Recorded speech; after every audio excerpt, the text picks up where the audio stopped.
There is a story scientists in Britain have been quietly, carefully reluctant to tell out loud. Not because the evidence is missing. The evidence is in fact astonishing and growing every year, in laboratories from Cambridge to London, to Oxford to Harvard. Bone fragments thousands of years old are being ground into fine powder. Genomes are being read out of teeth that have not chewed anything since before the pyramids were built.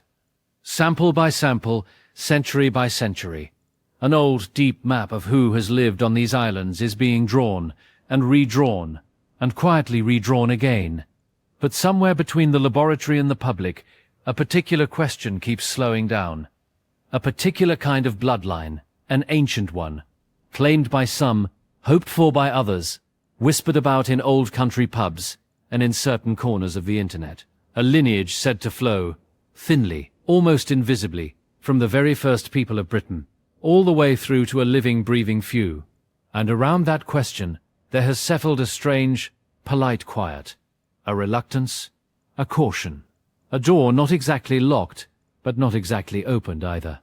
Researchers will speak of it, sometimes late in the evening, after the recorders are off. They will mention, almost in passing, that they were once advised, gently, collegially, in language that carried no real menace, and yet was understood, to study something else, to choose a different sample, to phrase a finding more softly, to leave that one alone. And so the question for tonight, the one we will turn slowly in our hands for the next 2 hours, is a quiet one. What does it actually mean to belong to an ancient bloodline? In a place where the blood has never stopped moving, what is the lineage they were told not to chase? And is it really a lineage at all, or something stranger? Something that only looks like a single thread because we are standing too far away to see the weave.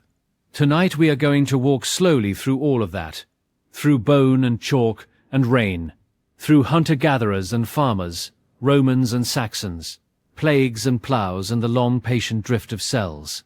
There is no hurry at all. If you have found this video because you are trying to fall asleep, then you are exactly where you are meant to be.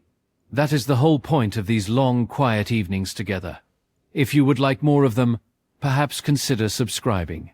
It costs nothing, and it helps the lamplit ones like this one find their way to other listeners in the dark. And if you feel like leaving a small word in the comments before you drift, you could tell me where you are listening from tonight, and what time it is on your side of the world. I always like to know. And now, before we go any further, a small permission. There is no need to keep watching the screen. You can close your eyes now if you would like to. You can let the room go dark around you, and let the blankets settle, and let your shoulders come down from wherever they have been holding themselves all day. The voice will keep going gently for a long, long while. You are not required to follow. Sleep here is not a failure. Sleep is the whole point. To understand the bloodline they were told not to chase, we have to begin in a place where almost no story about Britain begins. Not with kings, not with castles, not with battles or coronations, not with kingdoms whose borders were drawn in neat ink on parchment. Those are recent things. Those are only the bright lit surface of a very deep and very old pool. We have to begin instead with a small, almost embarrassing observation. It is this: Britain is an island, and islands are places that people arrive at, sometimes by foot, in a time so distant that the sea lay low and the land still reached across to the continent. Sometimes by boat, in vessels we will never see again, carrying tools we will never recover. Sometimes in great slow waves over centuries, and sometimes in handfuls so small that the people already living there barely noticed anyone had come. For tens of thousands of years, people have been arriving at this island and settling on it, and quietly mixing with whoever was already in residence. The blood of all of them, layered and braided and gently stirred together, is what now lives inside the people who walk its streets today. There is no single beginning to that story.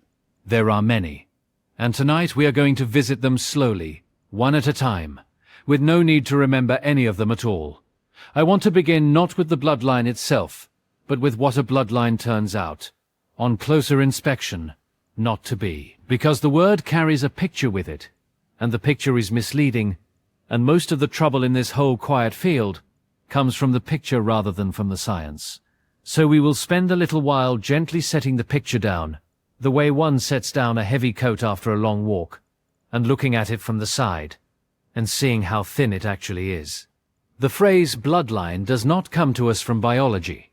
It comes to us from heraldry, from livestock breeding, from the careful pedigrees of horses and dogs, and from the noble houses of medieval Europe. It carries with it the image of a straight line, a single narrow corridor down which inheritance is said to walk, unbroken, from one generation to the next, like a single candle being passed quietly along a row of waiting hands. The candle never goes out. The flame is always the same flame.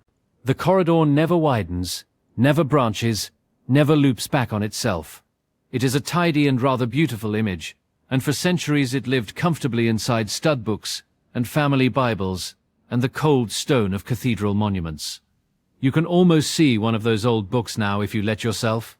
A page from a breeder's ledger perhaps, 200 years old, with copperplate handwriting leaning gently to the right, and names laid out in neat columns, and faint brown coffee stains at the corner where someone once set down a cup in the lamplight, and dates of birth and dates of death for horses long since turned to dust.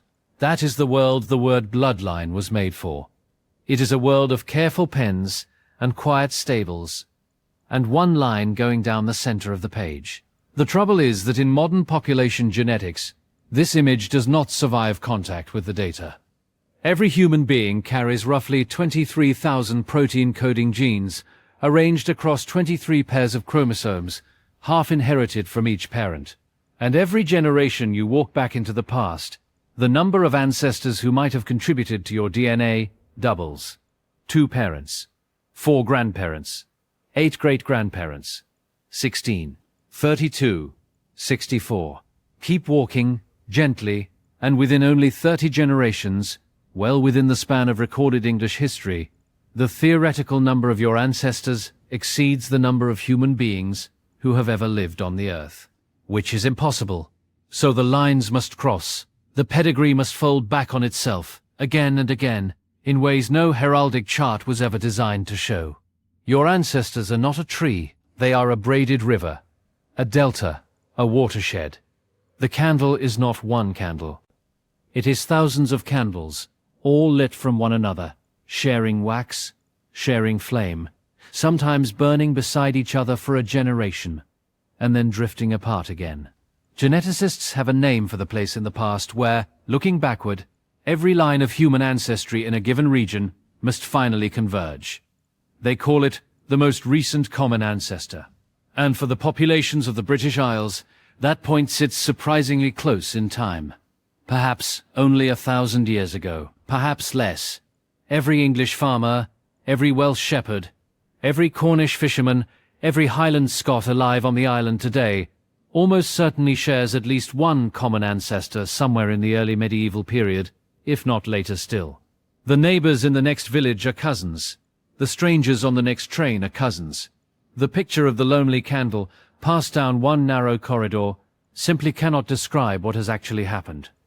A great deal of careful, patient British science has settled on this conclusion. Sir Walter Bodmer, born in 1936, helped lead a long-running project formerly called the People of the British Isles Study, which gathered DNA from rural Britons whose 4 grandparents had all lived within a small radius of one another. It was, in effect, an attempt to find the deepest, most stationary roots still surviving in the modern population, the people whose families had moved the least. And the map that the project produced did not show pure races, or sharp tribal borders, or clean inherited corridors of any kind. It showed soft, overlapping clusters, blurred at the edges like watercolor on damp paper. Cornwall in one shade, Wales in another, Orkney distinct in the north, the borders of the Old Kingdom still faintly visible, but smudged, and never quite where one expected them to be. Patterns that aligned with geography and with history, but never, ever, with the clean lines that a heraldic bloodline would demand. You can picture the other end of that work too. A modern laboratory, late at night, the low blue light of the screens, the soft mechanical hum of a centrifuge, somewhere out of sight. A single technician in a white coat, sitting quite still, watching numbers fall down the monitor in slow columns, the letters A and C and G and T, the 4 notes of the genetic alphabet, in no particular hurry. No drama in the room, just the patient accumulation of evidence that the old picture was always too simple, and yet the longing for the straight line is very old, and it does not go away just because the data politely refuses it. Some have suggested, gently, with no particular axe to grind, that the very idea of a pure ancient British bloodline is less a scientific claim than an emotional one, a wish. A way of belonging somewhere that has been continuously inhabited for so long that the imagination cannot quite hold it all, and reaches instead for the comfort of a single thread, a single candle, a single corridor down which one can trace oneself back to something solid and unbroken. We may never know exactly when that longing first began. It is older than the written records. It is older than heraldry, but the geneticists working in this field today are well aware of it. And they speak about it carefully, because it is part of what makes their findings feel, to some listeners, almost forbidden. Not the science itself, but the soft collision between the science and the wish. If you have ever sat in a small parish church and turned the pages of an old register, you will already know, in your bones, what the data is saying. The same 6 surnames recurring on every page for 200 years. Baptisms, marriages, burials, all running in the same handful of families through the 17th century, generation after generation, the village quietly marrying itself. And then, quite suddenly, in the 18th, a new name appears. A girl has married in from 3 valleys away. Then another. Then a young man arrives from a town 20 miles off to take up an apprenticeship, and stays, and his name enters the register too. The closed pool opens. The water moves. Within a few generations, the new names are old names, and the old names have traveled outward in their turn. That tiny, ordinary motion, repeated in 10,000 parishes across the islands, across thousands of years, is what genetics is actually measuring. So the bloodline that the researchers in our opening were softly warned away from is, in the end, not really a corridor at all. It is a river system. It has tributaries we can name, and tributaries that have lost their names, and stretches where the water runs underground for a while, before surfacing again somewhere unexpected. It has slow, shallow pools where the same families circled one another for centuries, and sudden confluences where whole new currents joined in over a single generation. We will spend the next 2 hours wandering its banks, in no particular hurry, stopping where the light is good. To understand the river, though, we have to find its earliest waters. And those run very, very deep, deeper than almost anyone living in Britain today tends to imagine when they picture their own past. Deeper than the kings, deeper than the saints, deeper than the Roman roads and the long barrows and the standing stones that still tilt quietly on the moorland under a low sky. We have to go back to a time before Britain was even an island, when the sea lay low and the land reached eastward across what is now open water, and the very first people walked into a country that had no name and no border and no memory of anyone having been there before them. That is where the earliest waters of the river begin to gather, and it is to those waters, gently, that we now turn. There is a country that no longer exists, and once you know about it, the map of Britain looks subtly different forever. It does not appear on any modern atlas. No coastline traces it. No road sign points toward it. And yet it lay, for tens of thousands of years, exactly where the open grey water of the southern North Sea now rolls between East Anglia and the Low Countries. If you have ever stood on a beach in Norfolk in late autumn and looked east into a flat horizon of cloud and sea, you have looked directly at it. You simply could not see it, because it has been underwater for around 8,000 years. For most of the last 100,000 years, what we now call Britain was not an island at all. During the cold periods of the most recent ice age, sea levels were as much as 100 meters lower than they are today, because so much of the world's water was locked away in the great ice sheets that sat over Scandinavia and Scotland and Canada. With the seas held back, a vast low plain emerged. It stretched from what is now the east coast of England all the way across to the present-day Netherlands and Denmark, and it was not a barren place. It was gently rolling country, threaded with slow rivers, dotted with marshes and reed beds and patches of woodland, alive with red deer and aurochs, and wild horses and waterfowl. Geologists and archaeologists have given this drowned country a name. They call it Doggerland. People lived on it. We know this because their tools, and occasionally their bones, are still being pulled up in fishing nets and dredging buckets from the floor of the southern North Sea, more than 100 miles from any modern shore. Flint hand axes, worn smooth at the grip, antler harpoons carved with patient parallel lines for binding to a shaft. A fragment of a human skull, in one famous case, hauled up off the Dutch coast and later dated to many thousands of years ago. A worked piece of mammoth ivory here, a barbed bone point there, a whole forgotten landscape, gently disassembled into the catches of trawlers working out of Lowestoft and Grimsby and Den Helder, brought up a handful at a time alongside the cod and the plaice, then sorted on cold metal decks by men who often do not realize, at first, what it is they have just lifted from the seabed. The people who left those tools belonged, in the language of modern geneticists, to a group called Western European hunter-gatherers, a name sometimes shortened simply to the initials WHG. They were the population who, as the ice sheets pulled slowly northward, between roughly 11,000 and 9,000 years before the present, walked, paddled, and drifted into the warming peninsula that would one day become Britain. They followed the deer. They followed the rivers. They followed, no doubt, the older stories of where the good fishing was, and where the flint outcrops broke clean, and where the hazel grew thick enough to feed a family through the autumn. They did not arrive in a single great migration.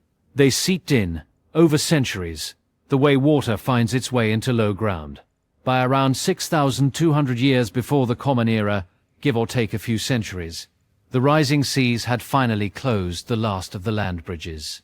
The melting of the great ice sheets had been quietly raising the world's oceans for thousands of years, and Doggerland, low and gentle as it was, simply could not stay above water any longer. The peninsula became an island, and the people on it, the Mesolithic Britons, as archaeologists now call them, were for the first time surrounded by water on every side. The horizon to the east, which had once been a continuation of home, became instead a place you could only reach in a boat, if at all. What did they think, those last walkers across the drowning plain? What did the grandparents tell the grandchildren, in the generations when the marshes were creeping further inland each summer, when a favorite fishing camp was suddenly half submerged, when a path their fathers had used was now a tidal channel? We have no chronicles to tell us, and we never will. Some scholars have gently suggested that the slow loss of so much land over so many generations may have left a faint cultural echo, a memory perhaps of a great flood, embedded in stories that have themselves long since drowned. The evidence for this is soft, more poetic than archaeological, but it is striking, when you read them carefully, how many of the old northern European mythologies mention water rising where land used to be. We may never know. The sea, in the meantime, keeps the records to itself. It helps, sometimes, to picture the small details. A flint hand axe, napped patiently into a soft almond shape, resting on a pebbled beach where the tide has just retreated. Gulls calling overhead, the salt smell sharp, a single child crouching to pick it up because it caught the light. A small fire on a riverbank, in what is now Yorkshire, 10,000 years ago. Hazel smoke drifting low across the water, the silhouette of a man scraping a deer hide with a thumbnail of flint. His children asleep behind him, under furs that smell of wood smoke and grass. A modern fishing trawler in winter, 80 miles east of the Norfolk coast, hauling up a net that contains, among the silver fish, a single piece of antler, carved with marks no one now fully understands, the captain turning it over once in a gloved hand, before setting it carefully aside in a plastic crate, to be looked at properly when they are back in port. These are the people who came first. Not first in the sense of springing from the soil, because no one ever does that, but first in the sense that after the ice had finally loosed its grip on this corner of the world, theirs were the feet that pressed into the soft new ground and stayed. They hunted. They fished the estuaries. They gathered hazelnuts in such quantities that whole middens of charred shells survive to this day on Scottish islands and English riverbanks. They buried at least some of their dead with care, in caves and rock shelters, sometimes scattering red ochre over the bones, a gesture whose meaning we can only guess at, but whose tenderness we can still feel across the distance of 9,000 or 10,000 years. And they were, by any honest reading, the deepest layer of the river we have been following. They are among the earliest people whose DNA still leaves a faint, thin signature in some Britons walking around today. Not a loud signature, not a dominant one. The currents that came later are stronger, and we will come to those in their turn. But the trace is there, the way a very old voice can sometimes be heard, half a bar at a time, beneath the louder instruments of a long piece of music. How much of them is actually left in the modern population is a question we will sit with quite carefully a little further along, when we meet a particular skeleton in a particular cave in Somerset, and the surprising story that has gathered around him. For now, though, it is enough to know that the first people were here, that their country, the country they had walked across to arrive, slipped beneath the sea while they watched, slowly enough that no single generation would have called it a catastrophe, quickly enough that within a few lifetimes the geography of the world had changed. That the island they were left on was thickly forested, full of game, threaded with clean rivers, and almost unimaginably empty by modern standards. A few thousand people, perhaps, scattered across an entire archipelago. Small bands, long quiet winters, the smoke of a single fire visible for miles. For a very long time, things stayed quiet on the new island. Generations came and went without any great disturbance to the pattern. The forests grew thicker. The rivers shifted their courses as rivers do. The hunter-gatherers refined their tools, and their songs, and the routes they walked between the coast and the inland hills. Centuries passed in this way, then thousands of years, and then, slowly, from across the water to the south, from the warmer lands around the Mediterranean and beyond, a different sort of people began, in small numbers at first, to arrive. Above the hunter-gatherers, in time, came the farmers. Not in a single season, and not in a single wave, but slowly, the way most things that change a country come.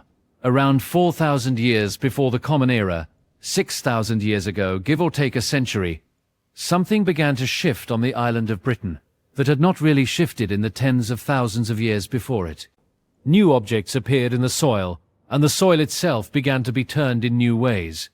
Pottery, in shapes that had no local ancestors, started to be left in the post holes of new kinds of houses. Polished stone axes, carefully ground to a smooth, almost glassy edge, began to clear small patches of the great woodland that had covered the island since the ice retreated. And in those cleared patches, things began to grow that had never grown on these islands before. Wheat, in slender, rust-colored stems. Barley, shorter and tougher, suited to a wetter sky. Neither plant was native. Neither had any business being there.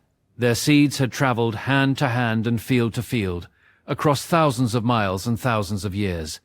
From the warm hills of the Near East, where farming had first been invented, all the way through the Mediterranean, up through Europe, and at last across the cold grey water to a beach somewhere along the southern coast. Cattle came with them, and sheep and goats, none of them native either, browsing now in places where red deer had moved unhindered for tens of thousands of years. And then, slowly, the shape of human living on the land began to change as well.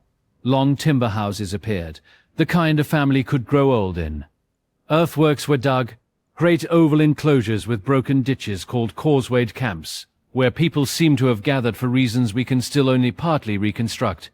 Perhaps for trade, perhaps for feasting, perhaps for the burial rites of the recently dead. And the dead themselves were given new architecture. The long barrows of the Neolithic, raised mounds of earth and turf with chambers of stone inside them, began to appear on the chalk downs and the green ridges, holding the bones of ancestors in carefully arranged piles. For a very long time, archaeologists argued, in patient and sometimes not so patient tones, about how exactly this had happened. There were essentially two ideas. The first was that the change had been an idea, not a people. That the Mesolithic hunter-gatherers watching some passing trader from the continent, or hearing rumors carried up the coast, had simply learned a new way of life. Picked up the seeds, tamed the animals, built the houses, become, in a generation or two, farmers themselves.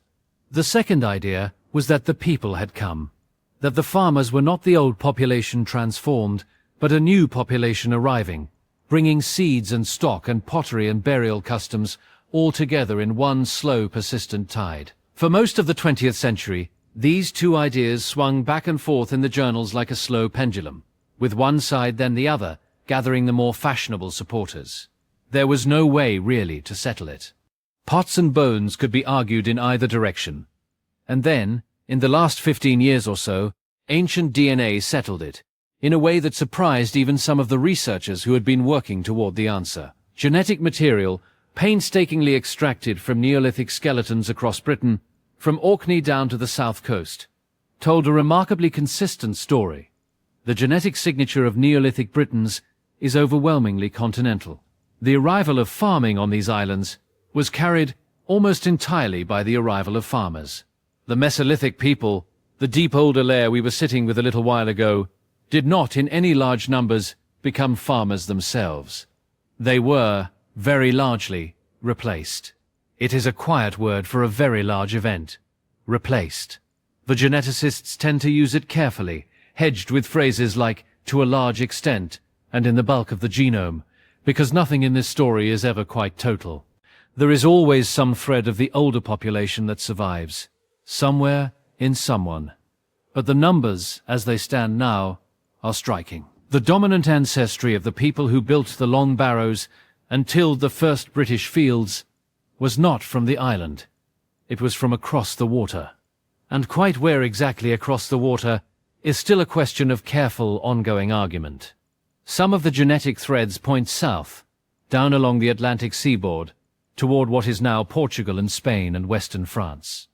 Some point through the narrower stretch of the Channel, from what is now northern France and Belgium and the Low Countries. Both routes were almost certainly used.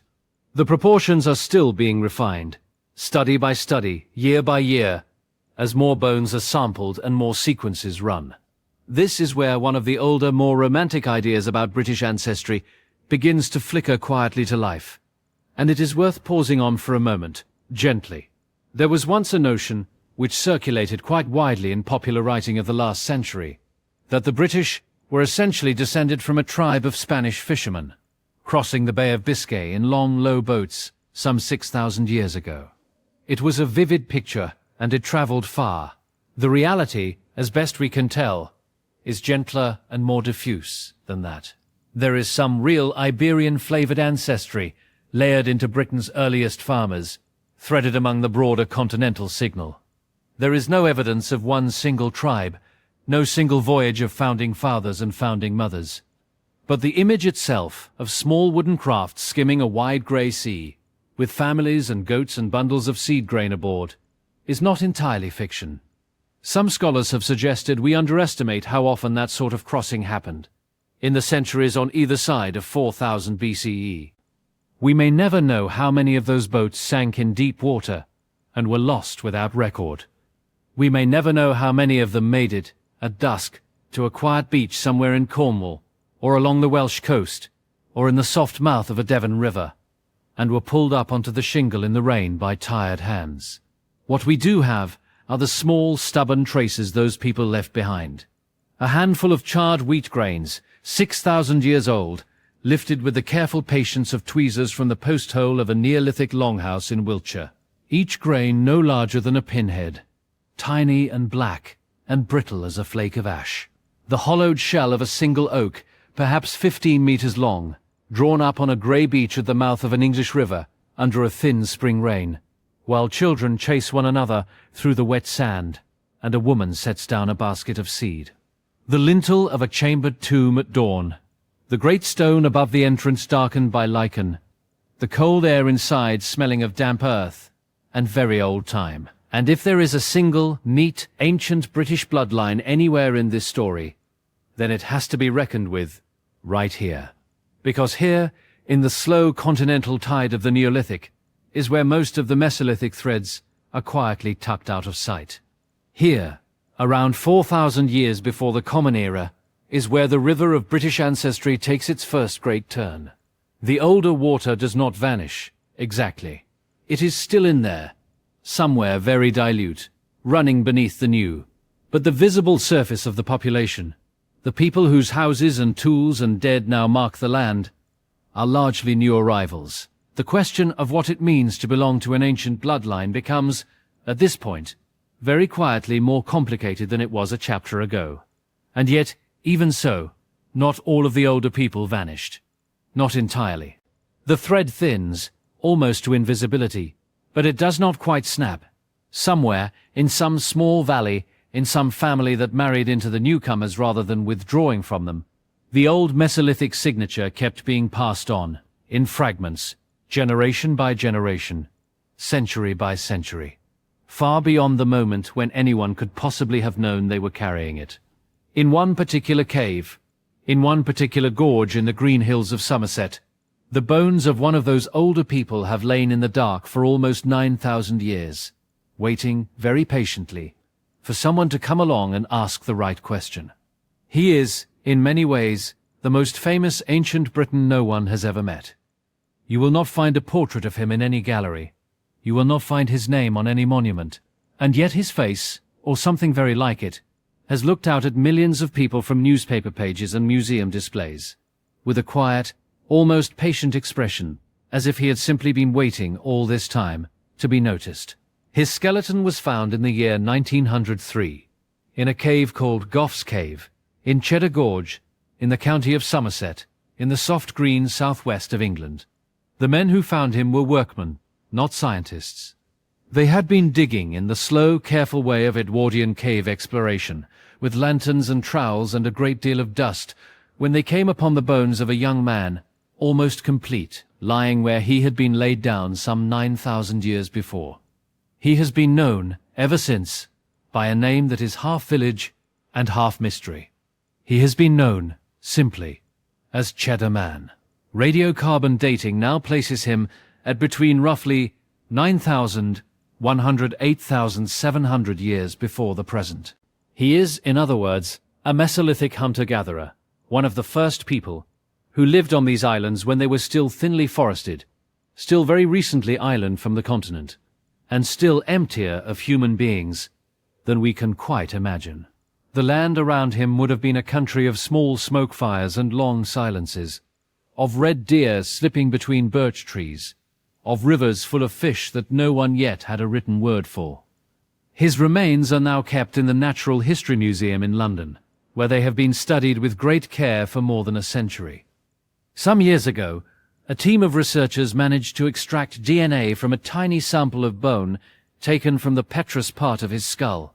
The petrous bone is a dense, durable section behind the inner ear, smaller than a thumbnail, and it often preserves genetic material better than any other part of the body. From that sample, working slowly and quietly under steady lamps in clean rooms, they reconstructed, with as much care as the science allows, what he had probably looked like in life. The result was, to many people, quietly unexpected. Cheddar Man, the reconstruction suggested, had dark skin, dark curly hair, and pale blue eyes. The pale skin so many had imagined for an ancient Briton turned out to be a feature that arrived later, drifting in with the farmers and the metal workers, settling into the genome only over many further millennia. The face the museum eventually unveiled was a face that did not match the storybook picture at all. It was a face that asked the storybook picture, very gently, to sit down and think again. And in the same period of research, the story took another small, quiet turn.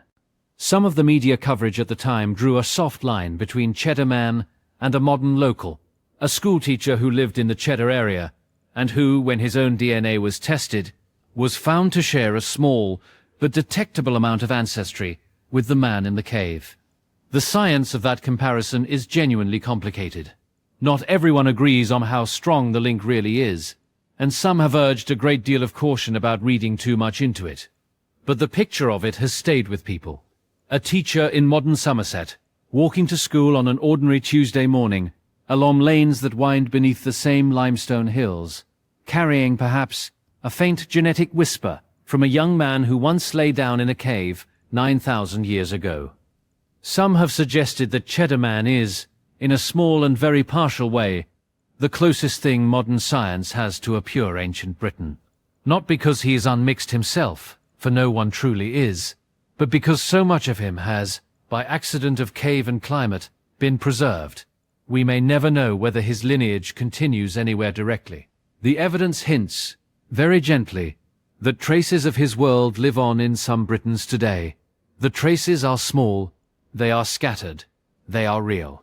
It helps, perhaps, to imagine the place where he was found, not as a laboratory photograph, but as a real piece of land with weather and birdsong. The mouth of Go's cave at dawn in late October, the limestone walls running darkly with damp, jackdaws calling somewhere up the gorge, the air smelling faintly of cold stone and wet leaves, the light, thin and grey, just reaching the lip of the entrance, where a single hawthorn leans out over the path. Inside, a quiet that is older than language. The cave does not feel haunted. It feels merely patient, in the way that very old places sometimes do, as though it had outwaited everything that ever came to it, and was prepared to outwait a great deal more. And then the petrous bone itself, in another room, in another century. A fragment smaller than a thumbnail, held in a gloved hand under a steady lamp, in a clean room in central London, where the only sound is the faint hum of a ventilation system, and the small clicks of instruments being set down. From this one piece of stone-hard bone, a face. From a face, a question. From a question, a soft line drawn across 9,000 years and a few dozen miles of English countryside. And then, perhaps, the third image.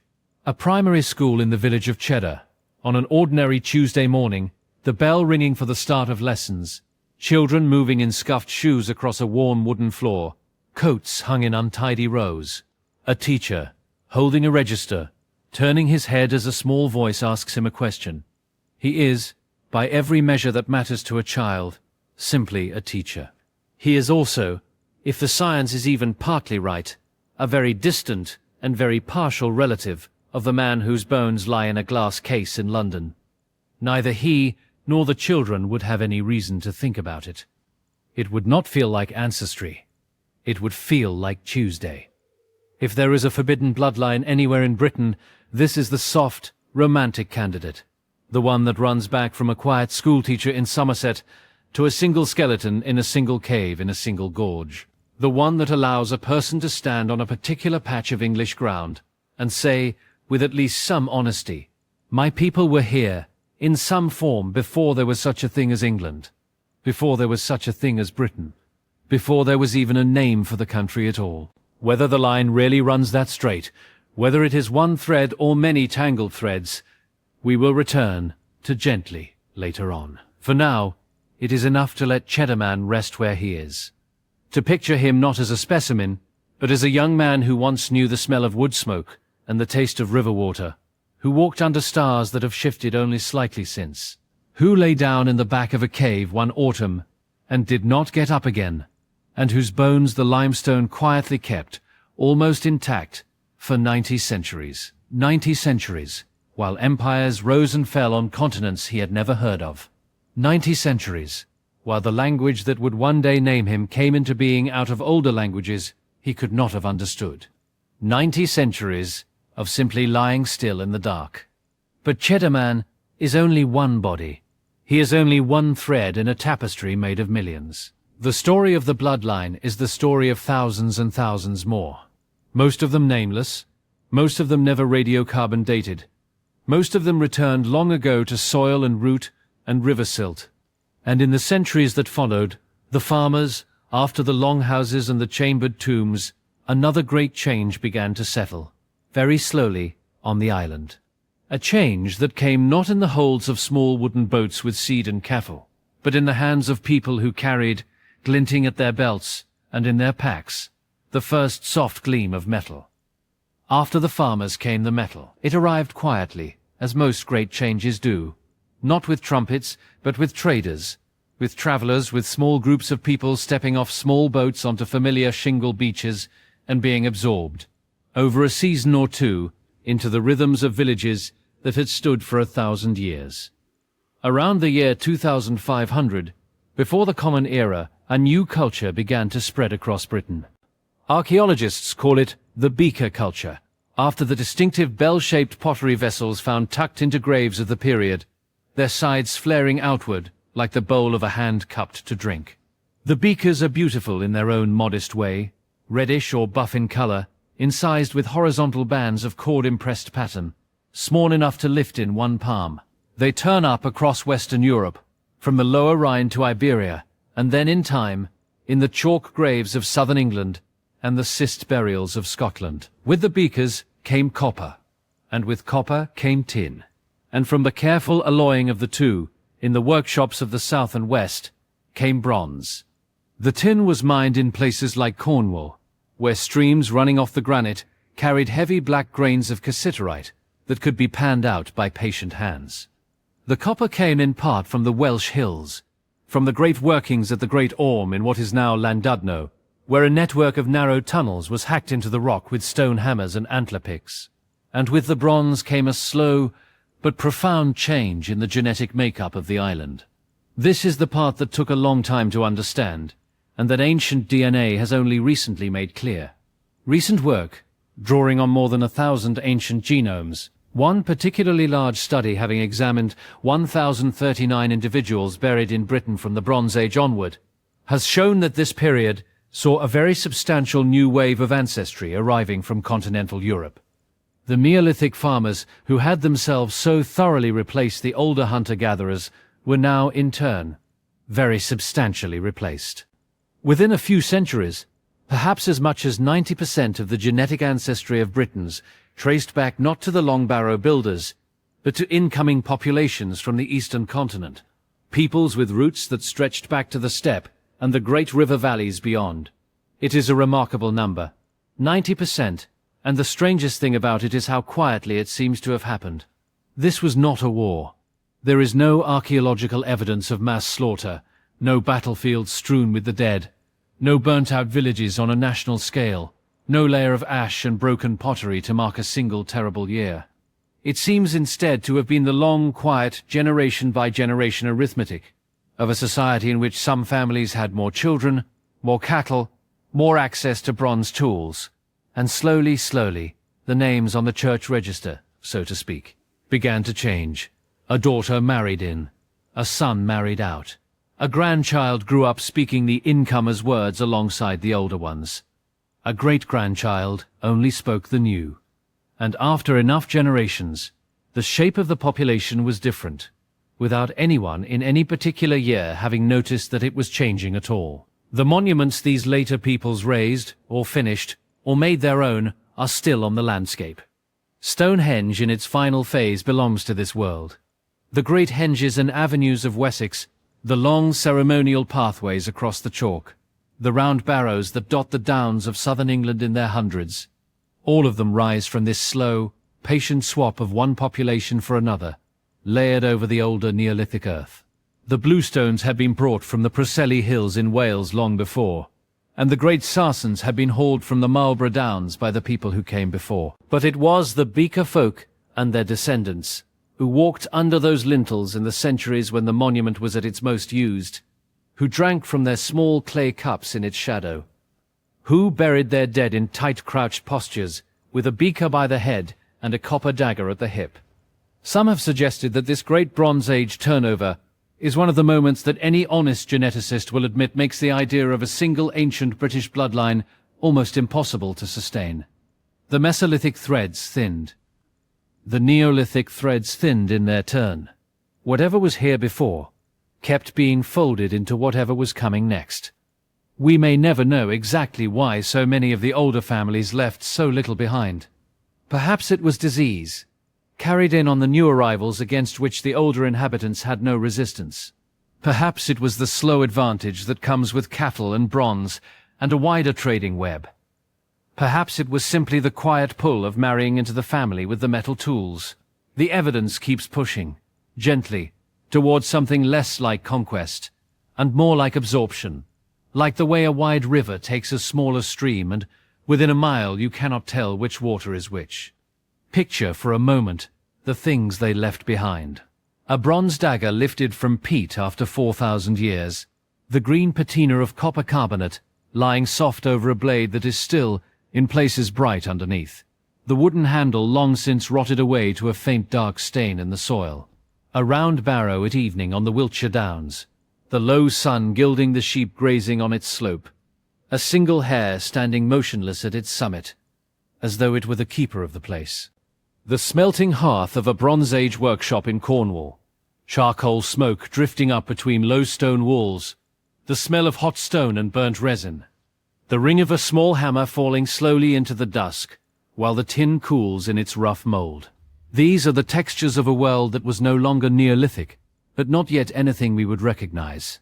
A world of small chiefdoms and seasonal gatherings, of metalworkers who travelled, of cattle paths worn deep into the chalk. A world in which a man might be buried with a stone wristguard and a handful of flint arrowheads, and one small clay beaker, and we would, 4,000 years later, give him a name in a museum case, based on the shape of that pot. If you are looking for the bloodline they were told not to study, you may, somewhere in the back of your mind, have been hoping to find it here. In the henges, in the green-tinted blades, in the long quiet barrows on the downs. It is not quite here. It is more like under here, behind here, threaded through this layer, but not the same as it. The people who raised the last stones of Stonehenge were not, for the most part, the descendants of the people who had raised the first. And the people whose bones lie in the round barrows beside it were not, for the most part, the ancestors of any single modern family in any traceable straight line. They are part of the river. They are not its source. And yet they are not lost. Some fraction of their ancestry is still carried, diluted and folded, in the people who walk those downs today. A bronze worker in Cornwall, 4,000 years ago, bending over his small fire, has descendants somewhere, though those descendants do not know his name and could not pick his face from 100 others, and would feel nothing in particular if they stood on the patch of ground where he once lived. That is the way of it. The bloodline is not a thread you can hold. It is a color that has run through too many dyes to be separated out again. And so the centuries went on. The round barrows greened over. The bronze gave way in time to iron, harder and cheaper and more democratic. And the small kingdoms of Iron Age Britain rose and fell in the quiet ways small kingdoms do, with their hill forts on the southern ridges, and their painted warriors, and their long evenings of harp and fire. And then, from the south, on straight roads no one had asked for, with eagles on their standards and Latin in their mouths, came an empire. They came in the year 43 of the Common Era, under the Emperor Claudius, with their straight roads and their square camps, and their iron certainty that the world could be measured, paved, taxed, and held. Within a generation, the southern half of the island was theirs. Within two, the legions had pushed north as far as they could push, and by the early 2nd century, they had built a wall across the narrow neck of the country, running from the Solway Firth in the west to the River Tyne in the east, and they had called the land beyond it not theirs, Hadrian's Wall, the northern edge of an empire that, in those years, stretched from the deserts of Syria to the soft green hills of Cumbria. And south of that wall, for nearly 4 centuries, Britain belonged to Rome. The towns grew stone bones, Londinium on the Thames, Eboracum on the Ouse, the early shape of York, Aquae Sulis in the western valleys, the elegant bathing town we now call Bath. There were courthouses and forums, tiled roofs and tessellated floors, public bathhouses warmed by underfloor hypercost heating, aqueducts threading clean water down from the hills, milestones counting off the paces along the great straight roads. There was a coinage with an emperor's face on it. There was wine in amphorae from Gaul, olive oil from Spain, fish sauce from the Mediterranean shore. There was Latin, carved on stones, scratched on tiles, whispered in the law courts. Roman Britain was, in many ways, a province like any other province, looking inward toward the warm center of the empire. And then, slowly, around the year 410, the empire let go. The legions, stretched thin and called home to troubles elsewhere, withdrew. The towns began to quieten, the tiles began here and there to slip. 4 centuries of Rome in Britain, ending not with a single dramatic moment, but with a long, distracted easing of grip. You would expect, after 400 years of that, to find Rome written deeply into the blood of the island. You would expect to lift a femur from a Romano-British grave and read in its DNA the long traffic of an empire. Soldiers from the Rhine, merchants from North Africa, administrators from the Greek East, slaves and freedmen from a dozen provinces. And in individual graves, sometimes you do. We have skeletons from Roman York whose isotopes whisper of childhoods spent under hotter suns. We have inscriptions in stone naming men born along the Danube who died beside the Tyne. But when the recent ancient DNA studies are done at scale, looking at over 1,000 skeletons across the Roman period, and the centuries on either side of it, the picture that emerges is, quite gently, surprising. The Roman period leaves only a minor genetic impact on the broader British population. The roads were Roman. The bathhouses were Roman. The coins, the inscriptions, the gods of the household shrines, the language of law and ledger and lease. Roman, Roman, Roman.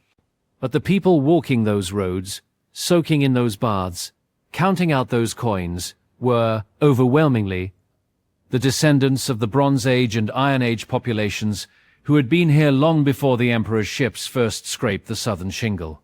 Some have suggested that this is the clearest case, in all of Britain's long story, of how much culture can change without the underlying population changing very much at all. The whole apparatus of a great empire laid down across an island, and the bones beneath go on being mostly the same bones.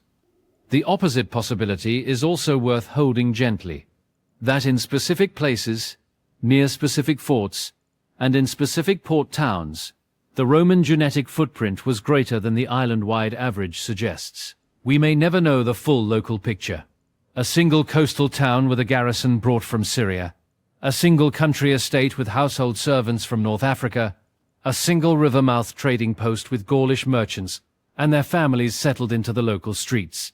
These things happened and left traces, even when the broader signal is faint. Averages, the geneticists keep reminding us, can hide all sorts of vivid exceptions. But the broader signal is faint, and so the question begins to settle, in this chapter, into a quieter shape. The deep continuity of British DNA does not lie with the Romans. The Romans, for all their loud stones, are not the bloodline anyone could have been told not to study. They are an accent over the older voice. They are a costume worn on top of older skin.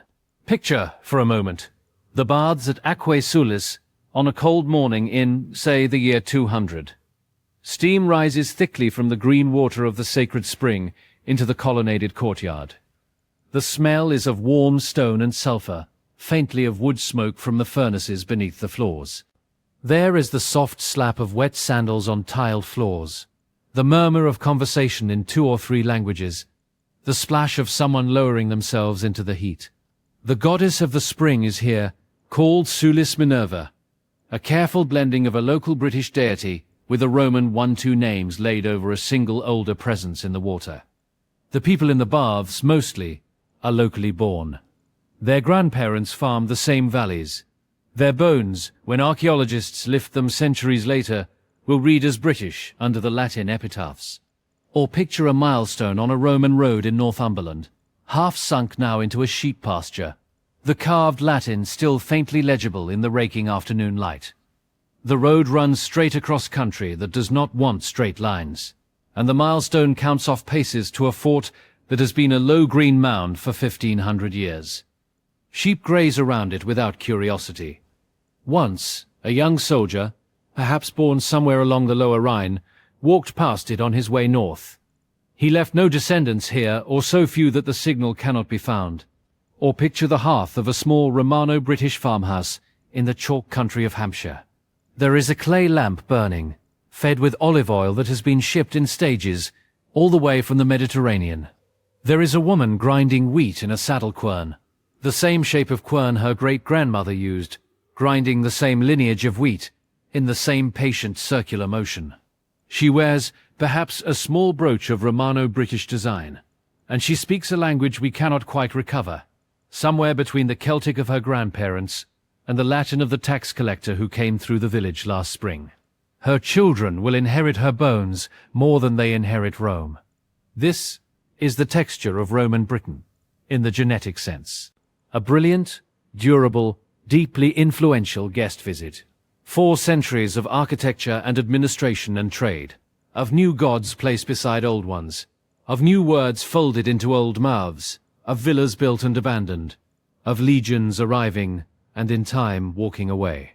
And underneath it all, the older population going on, farming the same fields, drinking from the same wells, burying their dead in slightly different ways and with slightly different goods, but with the same long chain of ancestry running back through the Iron Age hill forts, through the Bronze Age round barrows, and down into the deeper layers we have already walked through together.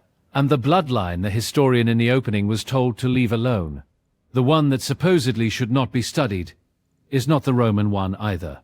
The Romans are too late and too thin. Whatever it is we are circling toward, it lies deeper than the milestones. By the early 5th century, then the legions had gone, the garrisons emptied, the taxes stopped flowing to a center that no longer asked for them. The towns did not all collapse at once, but they began slowly to thin. Roofs failed and were not repaired.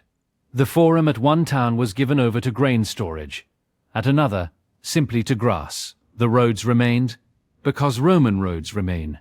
But weeds began to push between their flagstones, and the long-distance traffic that had once moved along them slowed to a local pace. The Britain that emerged from beneath the fading paint of Rome was not empty, and it was not blank. It was still full of the same long-rooted people, speaking their own languages, working their own fields, remembering, in some quieter way, what the empire had laid over them. But it was open, in a way that the previous 4 centuries had not been, to the sea on its eastern side. And on that eastern sea, in the decades after the legions left, a different set of sails began to appear on the horizon. Above the Romans came the Anglo-Saxons, not in a single year, not in a single great fleet, but in a slow trickle that began sometime in the 5th century, after the legions had walked away from the eastern forts, and continued for perhaps 200 years afterward. Groups of people from what is now northern Germany, from the southern part of Denmark, and from the low coastal lands of the Netherlands, began to cross the North Sea in small wooden boats, and to settle along the eastern and southern coasts of Britain. The water between their old homes and their new one was not wide in calm weather. A determined family could make the crossing in a few days, if the wind was kind, and many of them did, season after season, generation after generation. The early English chronicles, written down centuries later by monks working in candlelight, would give these newcomers tribal names: the Angles, the Saxons, the Jutes. From the largest of those names would come, in time, the name of England itself, the land of the Angles, stamped onto a country that had been called many other things before. The chroniclers would describe arrivals and battles, kings and kingdoms, in tidy sequences that suggest more certainty than the evidence really allows. But behind the named tribes and the named kings, there was a much slower process going on, of boats and beaches and small farms taking root in soil that had been farmed already for 4,000 years. For a very long time, historians argued about how many of these newcomers there were. Some imagined a mass migration, tens of thousands, perhaps hundreds of thousands, sweeping in to displace or absorb the Romano-British population that the Romans had left behind. Others imagined something far smaller, a few thousand warriors and their families, a thin warrior elite whose language and culture spread far beyond their actual genetic footprint, the way a small ruling class can sometimes reshape a much larger population, without ever outnumbering it. For decades the debate moved back and forth, and the bones in the ground refused to settle it. Recent work on ancient DNA has given that long argument something close to a measured answer. By extracting genomes directly from skeletons in early medieval cemeteries across eastern England, and comparing those genomes carefully with the earlier British populations beneath them and the contemporary populations across the North Sea, researchers have arrived at a figure. About 38% of the ancestors of the modern English in eastern England came from these Anglo-Saxon immigrants. The same work found that those immigrants were genetically very close to modern Dutch and Danish populations, almost indistinguishable from them, which fits the picture the old chronicles painted of where the boats had come from. In modern Welsh and Scottish populations, the share is somewhat lower, around 30%. These are concrete numbers in a story that has spent most of its life being argued over in much vaguer terms. Roughly 1 in 3, roughly 2 in 5 in the East, layered on top of everything that had come before. On top of the Bronze Age newcomers who had arrived 2,000 years earlier, with their metal and their horses. On top of the older Neolithic farmers from across the Channel. And on top of the faint, persistent Mesolithic threads beneath all of them, the hunter-gatherer signal so old it has nearly dissolved. Layered, but never replacing. The Anglo-Saxon arrival was a real shift, real enough to be read in the bones, but it was a shift inside an already deeply mixed country. Some have suggested that the Anglo-Saxon migrations are the part of the British story where modern identity feels most strongly anchored, and therefore the part where claims of a pure bloodline are most often made, and most often quietly discouraged by the people who actually look at the data. The evidence keeps pushing towards something more like mixing than like conquest. Newcomers marrying locals. Locals adopting newcomers' language. Children growing up bilingual in households, where one grandmother spoke a tongue descended from Latin and Celtic, and another spoke an early form of what we now call Old English. Families 3 generations later speaking only Old English, and barely remembering whose grandmother had come across the water on a boat. We may never know how many of those quiet marriages happened. The data points, gently, to a great many. You can almost see one of the early arrivals, if you allow yourself to. A small clinker-built boat, its overlapping planks dark with tar, pulled up on the shingle of an East Anglian beach at first light. The oars stowed inside it, a thin column of wood smoke already rising from a fire just up the beach, where someone has been waiting through the night for the boat to come. The water is grey and cold. The voices on the shore are quiet, because sound carries strangely across open water at dawn, and because no one yet knows whether the people in the next village along the coast will be friendly, or merely indifferent, or something less kind. Or you can see, a few decades later, a timber hall on a low rise in what is now Suffolk. The roof is thatched, steep, and the smoke from the hearth escapes through a small louvre at the gable end. The smell inside is of barley porridge and damp wool. Outside, a few cattle move slowly through a paddock, and beyond them the older fields that the Romano-British had worked are being worked again, by people who are partly the children of those Britons and partly the children of the men in the boats. Inside the hall, voices speak in early Old English, of cattle and of rain, of a daughter to be married, of a dispute over a boundary stone. The Latin of the tax collector is gone. The Celtic of the older villages persists in pockets, mostly to the west. The language of the hall is new, and yet most of the bodies in it carry in their bones the long inheritance of the country they are sitting on. Walk forward another 1,500 years, and you might find yourself in a churchyard in modern Norfolk on a winter afternoon. The grass is brown at the edges. The older gravestones lean slightly, the way old stones do in soft East Anglian soil, and the carved letters on them have softened into something more like suggestion than text. Read them, though, and the same 6 or 7 surnames recur on them for generation after generation.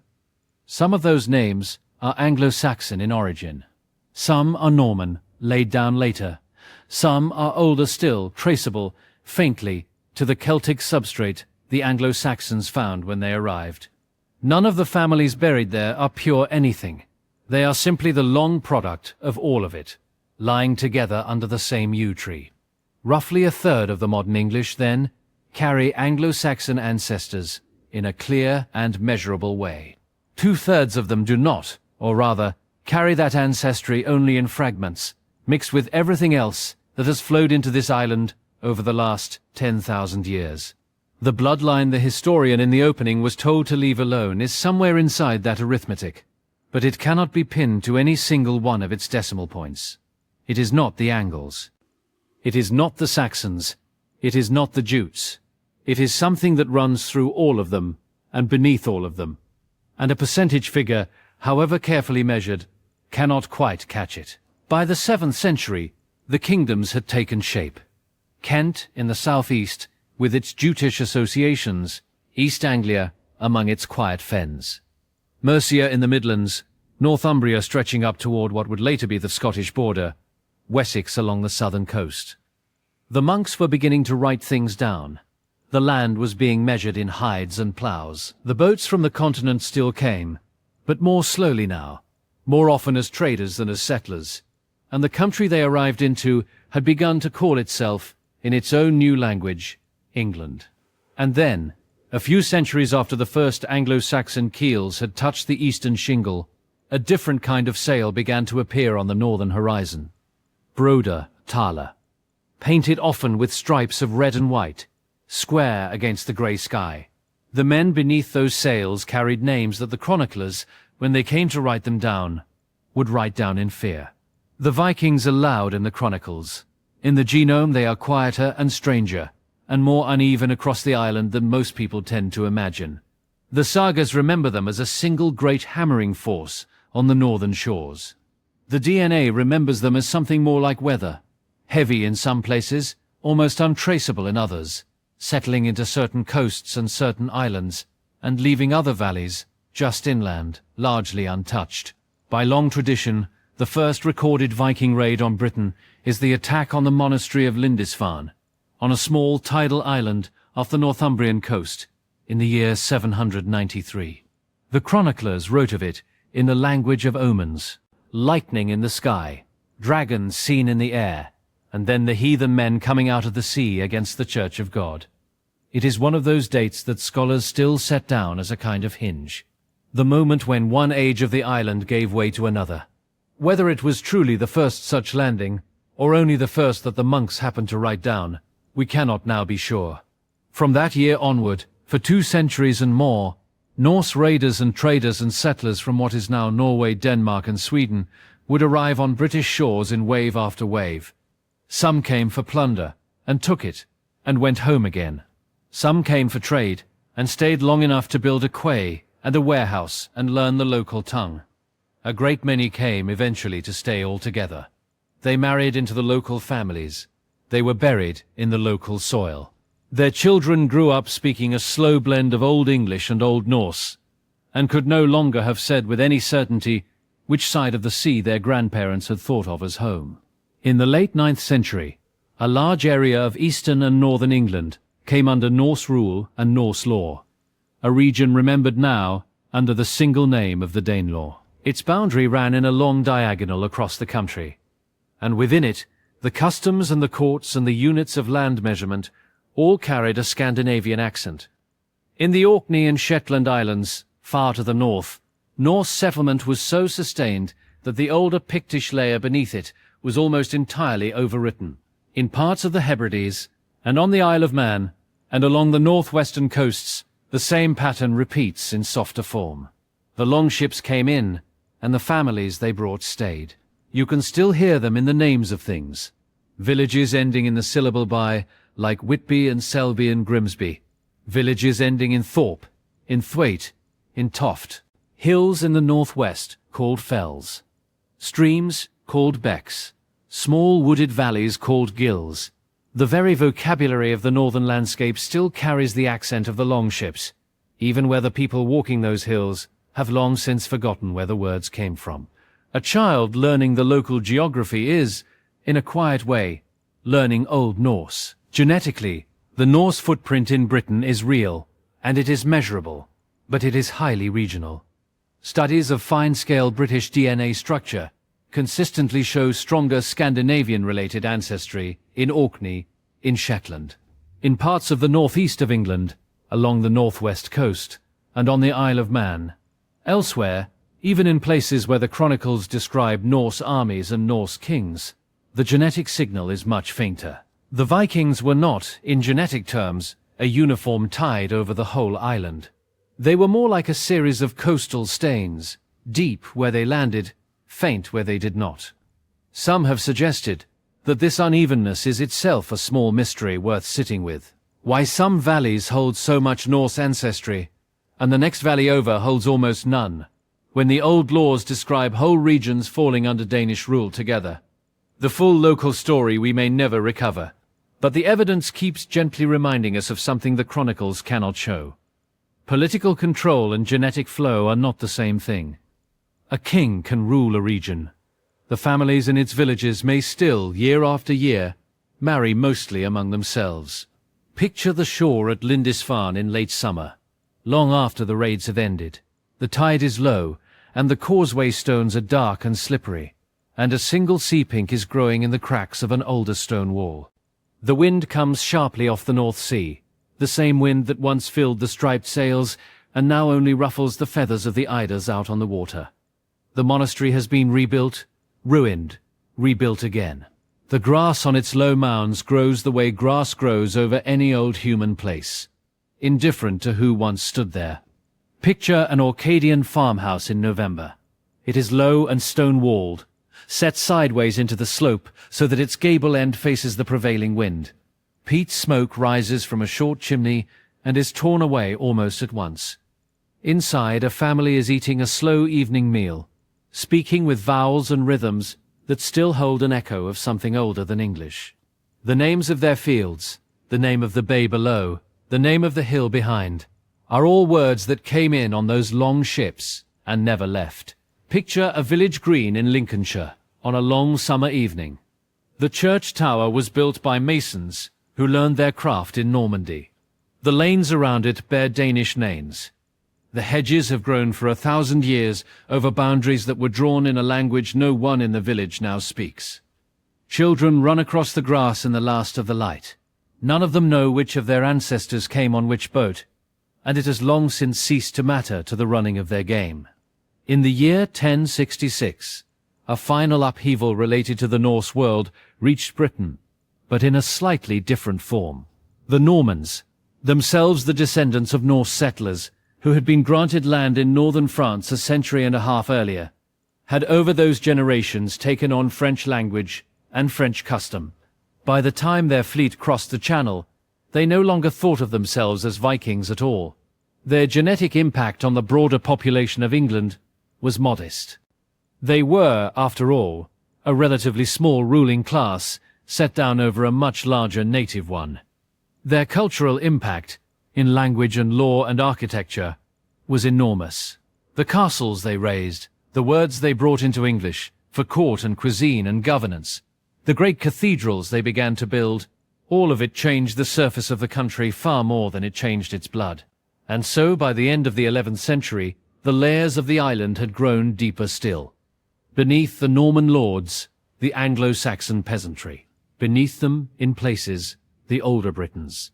Beneath them, the Bronze Age incomers from the steppe. Beneath them, the first farmers from the continent. Beneath them, the hunter-gatherers of the drowned country. The Norse had added their own band to that long sediment.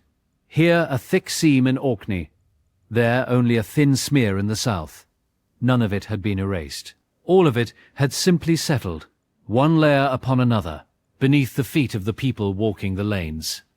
If there is a single forbidden bloodline anywhere in this story, it is almost certainly not the Viking one. The Norse are too studied, too celebrated, too proudly claimed by half of northern England, too much loved by the museums and the festivals and the family historians. Whatever the researcher in the quiet laboratory was told to leave alone, it is something quieter than this. The longships do not hide. They sit in their reconstructions on their grassy mounds, and schoolchildren climb their replica oars, and no one is asked to look away. And so the centuries kept turning. Names settled into the soil. Languages folded into each other. And out of that folding came the English we now speak, half Germanic and half Romance, with a Norse undercurrent running through its commonest words. The boundaries of the Danelaw faded into the boundaries of counties. The kingdoms became one kingdom. The boats from the north stopped coming, and the harbours they had used for landing fell quiet, and the gulls had them back. And then, in a single dark year of the 14th century, something arrived on the island that did not come in a longship, and did not announce itself with a sail on the horizon, and would change, in a way no army ever had, which families went on, and which did not. The Black Death is, in some ways, the loudest event in the entire history of the English bloodline, and yet it is told in some of the quietest stones. It changed which families went on and which did not, more starkly than any battle, any conquest, any king. And yet it left behind no triumphal arches, no carved stones boasting of victory, no sagas sung in mead halls. It left behind only churchyards, and the bones beneath them, and the long, slow rebuilding of villages whose populations had been cut, in places, almost in half. It came in the summer of the year 1348, almost certainly carried into England aboard ships landing at the port of Melcombe Regis, on the Dorset coast. A sailor stepping onto a quay, a flea in the seam of a tunic, a rat in the hold of a merchant vessel. Whatever the precise vector, the sickness moved inland faster than messengers could outrun it. By the end of the following year, it had swept across most of the island. By 1351, when this first great wave finally subsided, somewhere between a third and a half of the population of England was dead. The numbers are not precise, and probably cannot ever be made so. The scale, however, is not in serious doubt. The cause, we now know, was almost certainly a bacterium called Yersinia pestis, transmitted in part by fleas carried on rodents, and in part, in its pneumonic form, directly from one person to another through the air of a shared room. It did not care who it took. It moved through the houses of the rich and the houses of the poor, though not always with equal weight. It emptied villages so completely that the ploughs stayed in the furrows where they had been left. It left fields fallow for years. It left bells ringing in churches whose congregations were too thin to fill the pews. Picture a village street in Cambridgeshire in the winter of 1349. Muddy lanes, frozen at the edges. Doors marked, in some accounts, with rough crosses to warn the living away. Wood smoke trying and failing to rise into a low grey sky. The smell of damp thatch and tallow, and something older, something fearful, sitting beneath the daily smells of a working settlement. A cart in the lane, and the man leading the horse not looking up at the windows as he passes. A bell tolling somewhere out beyond the trees, and no one quite sure for whom. In the years since, geneticists have begun to read very carefully what the plague did to the genome of those who survived it. One particular study examined 275 ancient genomes from medieval and post-medieval Cambridgeshire, drawn from bones excavated in and around the city of Cambridge, comparing the populations of the years before the plague with the populations of the years after. They were looking for any sign that the sickness had not taken its victims at random. They were looking for any sign that certain genetic variants had given certain people a better chance of living. What they found was subtle, but real. Certain genes associated with the immune system, with the body's first defenses against invading microbes, showed signs of having come under sudden, sharp natural selection in the years on either side of the plague. The people whose ancestors had carried particular variants of those genes were, very slightly, more likely to survive the sickness, and to live long enough afterwards to have children, and to pass those variants on. Over a generation or two, the frequency of those variants in the surviving population nudged upward. It was not a dramatic rewriting. It was not the kind of shift that would change the face of a nation, but it was a measurable bend in the river. The plague did not, in genetic terms, replace the English. It did not bring new ancestors from far away. The bones that lay down in the churchyards of Cambridgeshire in 1349 were the bones of the same long-settled mixture that had been there the year before. Descendants of Anglo-Saxons and older Britons, and Norse settlers and Norman lords, all already folded together by then into something one might simply call the local population. The plague did not change who they were. It only changed which of them went on. Some scholars have suggested that the Black Death is the single most underappreciated event in the entire genetic story of Britain. Louder, in raw demographic terms, than the Romans. Louder than the Vikings. Louder, perhaps, than any incoming wave that came over the water with sails and shields. The evidence keeps pushing, gently, toward the quiet conclusion that a very large fraction of modern Britons descend from a relatively small surviving fraction of the medieval population. We may never know exactly which families thinned and which thickened. The parish records of that century are too patchy. The bones do not name themselves. But the shape of the bottleneck is visible in the data, even if the individuals are not. Imagine, then, a small churchyard somewhere in eastern England in modern times. A low Norman tower at one end, square and unhurried, built of pale stone weathered to grey. Headstones leaning at gentle angles, lichen blurring the names. Snowdrops in February among the older graves, where the inscriptions have been worn entirely smooth by 600 winters of rain. Walk among them. Some of those stones mark people who died in the plague years. Most of them mark people whose ancestors lived through the plague years. There is no way, standing on the gravel path, to tell which is which. The grass grows over all of them equally. And then imagine only a few streets away, a laboratory in modern Cambridge, where a fragment of medieval tooth, smaller than a pea, is being prepared for sequencing. Someone in a clean coat lowers it into a vial. A machine hums quietly. Outside the window, a bicycle goes by under street lamps. A student heading home through a winter evening that smells faintly of frost and old stone. The tooth in the vial belonged to someone who walked the same lanes 700 years ago, and who either lived or did not live through the Great Sickness. Whichever it was, some part of their information has reached this room and is about to be read. Whatever ancient bloodline the researchers were once asked to leave alone, it has been bent and rebent at every century by events like this. 1. The plague did not just take lives. It quietly chose, by accident and by the small lottery of immune variation, which lives would echo forward.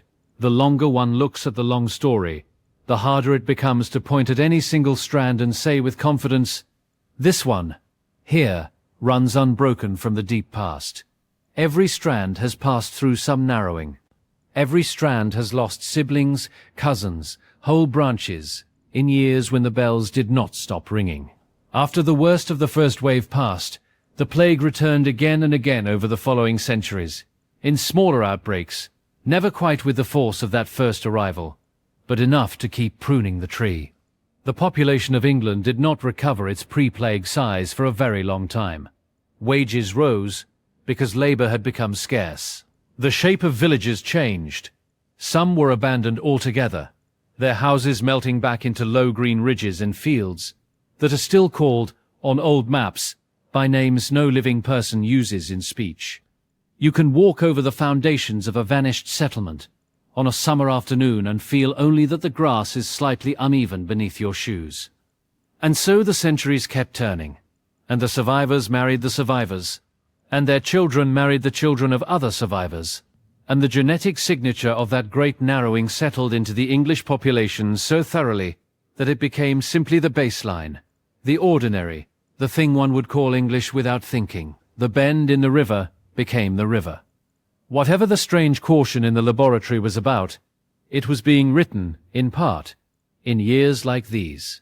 Years of bells and empty pews, and the quiet sorting of immune variants in bodies that had no idea they were being sorted. After the Black Death, and the long, slow recovery, and the centuries of smaller plagues that followed, the modern story began to take shape.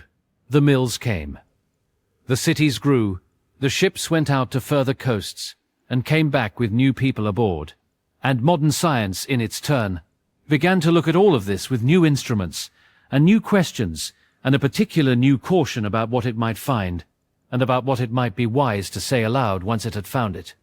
For most of the long history we have just walked through, no one knew, in the modern sense, what blood actually was. People understood that children resembled their parents.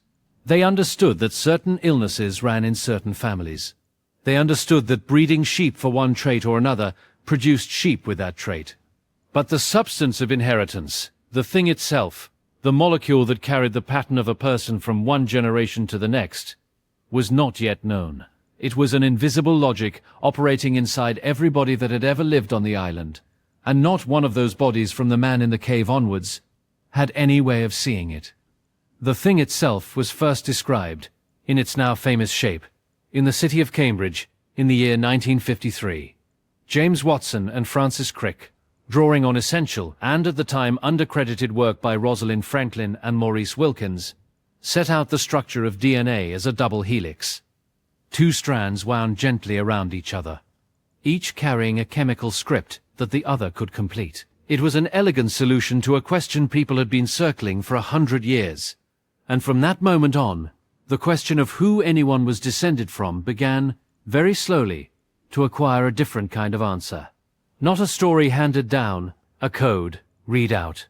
Over the following decades, geneticists learned how to extract and read that code, first from living people, and then, with increasing patience and increasing care, from bones that had been in the ground for centuries, then millennia, then tens of millennia.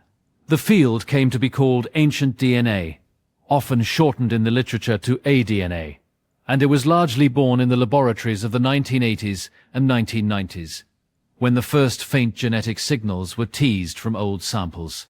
It entered something close to a golden age in the 2010s, when sequencing technology became fast enough and cheap enough and sensitive enough to read whole genomes from material that would once have yielded only fragments. One of the leading figures in this work is David Reich, born in 1974, a professor of genetics at Harvard University, whose laboratory has sat at the center of much of the ancient DNA revolution in Europe. Reich has been unusually willing by the careful standards of working scientists to speak publicly about what the data appears to show.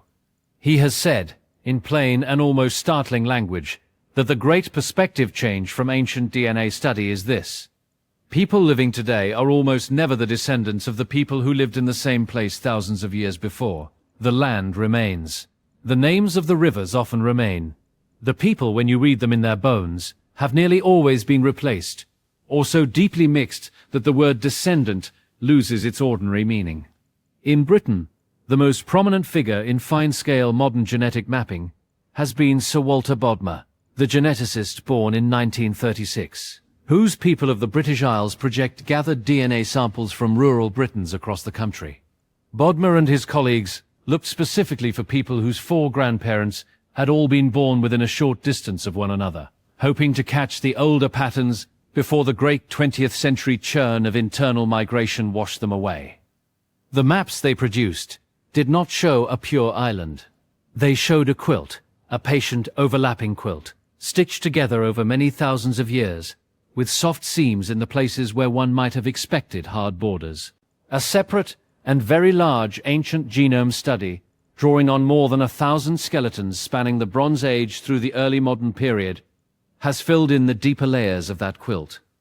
It is the same dataset that produced the surprising finding about the minor Roman impact and the layered ancestry of the Anglo-Saxon centuries, with their roughly 30 to 38% contribution in the East. Taken together with the people of the British Isles work, it is perhaps the closest thing the field has to a comprehensive portrait of who Britons actually are, beneath the names they have inherited and the flags they have grown up under.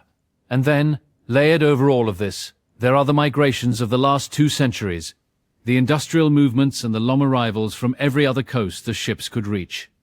People from Ireland coming to the new mill towns.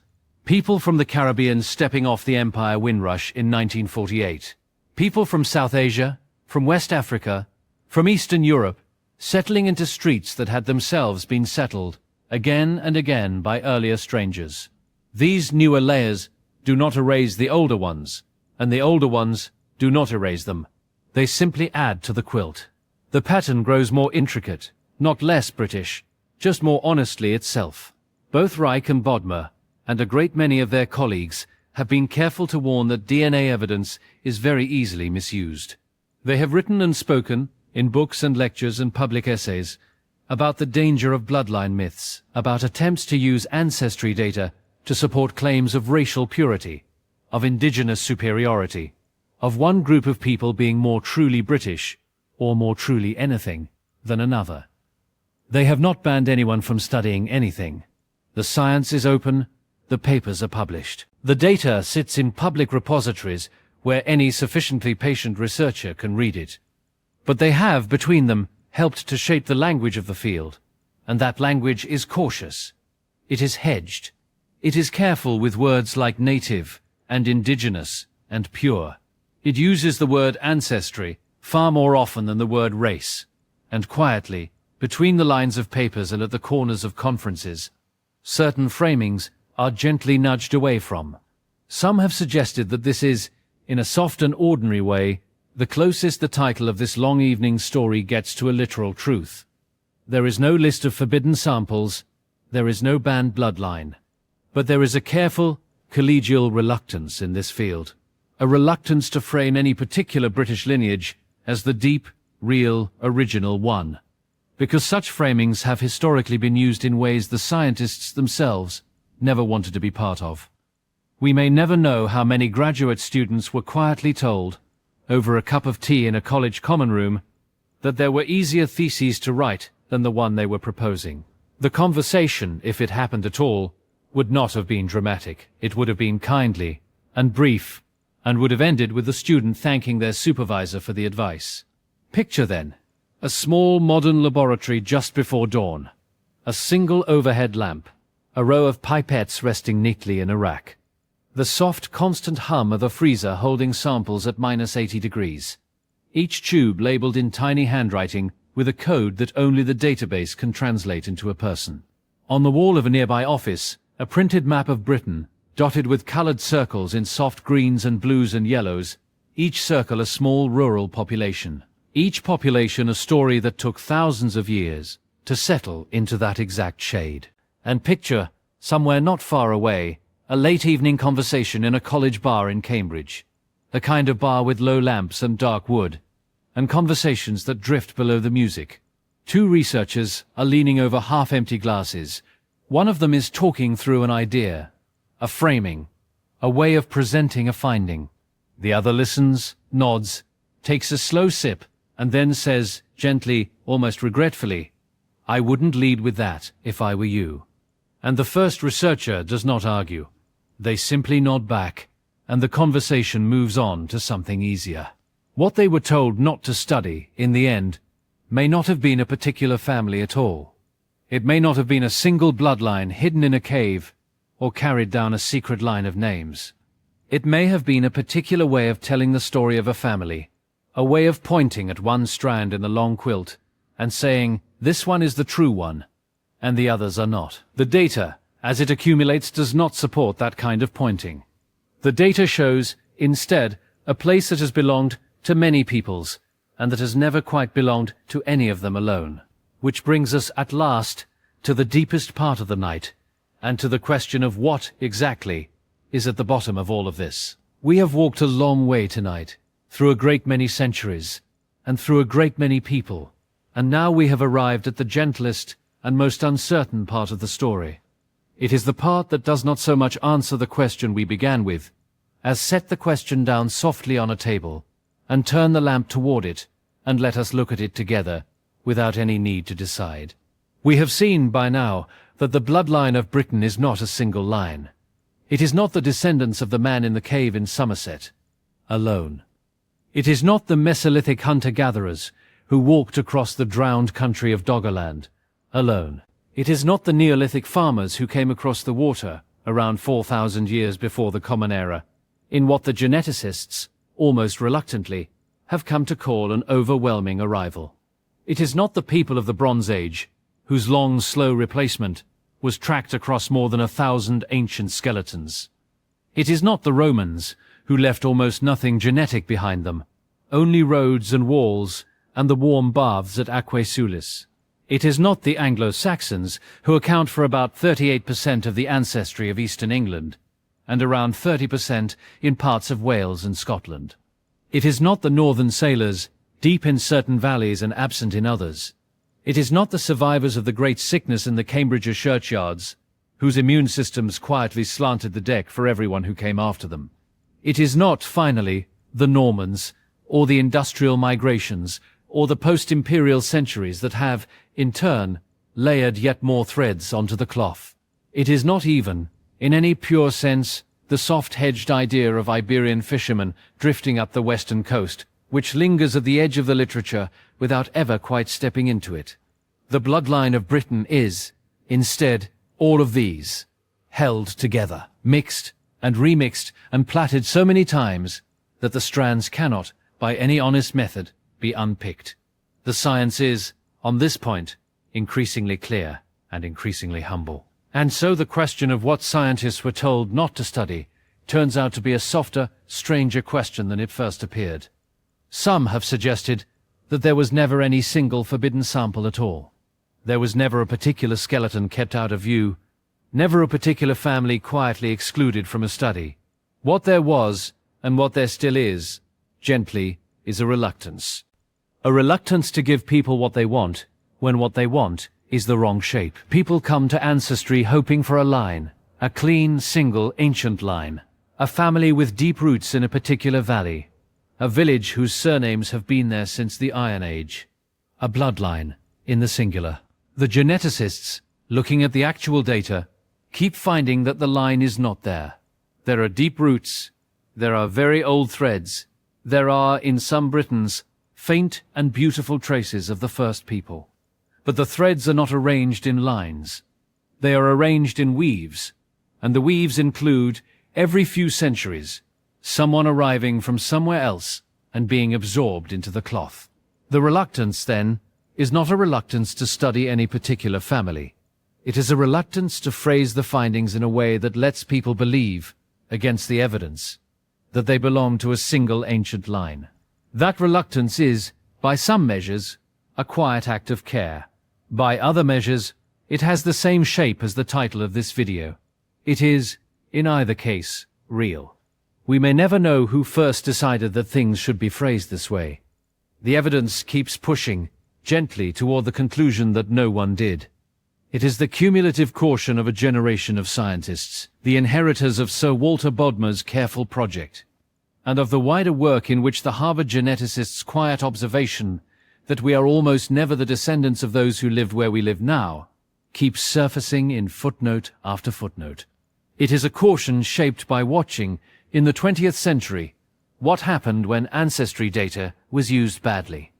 And it is, in the end, a quiet collective decision, made separately and together and without any formal agreement, never again to let their work be used to draw clean lines through a population that has, in truth, been mixing for at least 10,000 years.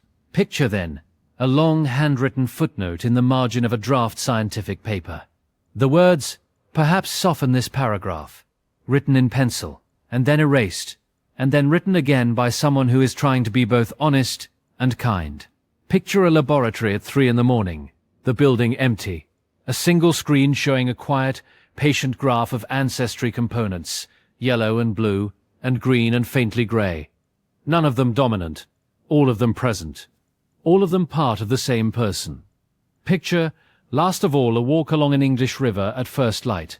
Alder trees on the bank, the water carrying small leaves and small fragments of bark, the leaves coming from many trees, and never being sorted again into their original branches, and never needing to be.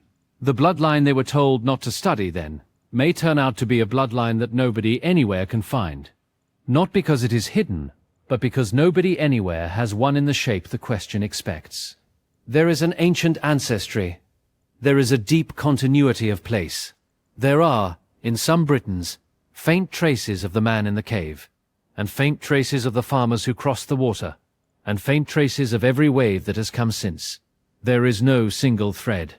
The thread we were hoping for turns out, on close inspection, to be the cloth itself. And perhaps that is what they were told to leave alone, in the gentlest possible reading of the title. Not a hidden family, not a forbidden village, not a sealed sample in a quiet laboratory. Just the very ordinary, very old, very quiet truth that there has never been a single ancient British bloodline at all. There has only ever been Britain, and the people who keep arriving, and the people who keep mixing, and the people who keep being absorbed, generation by generation, into something larger and softer, and more difficult to name than any line could ever hold. What does it mean, then, to belong to an ancient bloodline in a place where the blood keeps moving? It means, perhaps, that the belonging is to the place and to the movement, and not to any single thread within them. It means that the cloth is the inheritance. It means that the question, asked patiently enough, dissolves into its own gentle answer. And so the mystery, perhaps, was never going to give us the kind of answer we set out to find. It does not give us a name. It does not give us a hidden lineage waiting at the bottom of the well. It gives us, instead, something gentler. It gives us back the cloth in all its quiet patterning, and lets us rest our hand on it for a moment, and feel how many hands have woven it before our own. The Mesolithic is behind you now.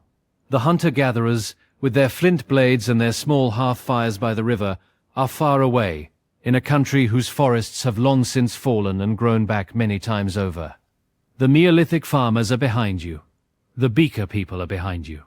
The Romans, with their hot baths at Aquae Sulis and their long straight roads, are behind you. The Anglo-Saxons, with their timber halls and their crossings from the east, are behind you. The Vikings are behind you. The plague years are behind you. The map-makers in their quiet laboratories, with their careful and patient language, are still working somewhere in the world tonight, but they are far away from your warm bed and your quiet room. All of it has been carried, somewhere, somehow, in the cells of the people who came after, softened, mixed, half forgotten, still present. The island is still there. The cloth is still being woven. The stones at the gorge are still where the workmen left them in 1903, and the man in the cave has been resting, in one way or another, for 9,000 years. You do not have to remember any of it. You do not have to remember the names of the populations, or the percentages of the ancestry, or which century the Romans arrived, or how many skeletons were in the study. None of it is required of you tonight. The story will keep itself. The bones will stay in their museums. The scientists will keep working. The river will keep braiding without you. There is no need to keep watching the screen. You can close your eyes. You can let your shoulders soften. You can let your breath slow. You can let the room go fully dark around you, and let this voice fade in and out of your attention as it likes, and let sleep do what sleep does, which is to come on its own, in its own time, without being chased. Sleep is not failure here. Sleep is the point. There is nothing left to solve. There is nothing left to hold. There is no homework waiting at the end of the night. There is just the long, soft dark, and the long, soft island, and the very quiet truth that you belong somehow to all of it. The man in the cave is still there. The farmers in their small boats are still pulling up onto beaches that no one remembers. The Saxons are still climbing out of their ships in the East Anglian mist. The plague has come and gone, and the churchyards have settled into their long quiet. And somewhere, in some sleeping village near the gorge, a teacher is breathing slowly under a quilt, carrying perhaps a small faint echo of a man who lay down in a cave 9,000 years ago, and never got up. Good night, from wherever this finds you. The bloodline is everywhere, and like everything in this story, it is still there.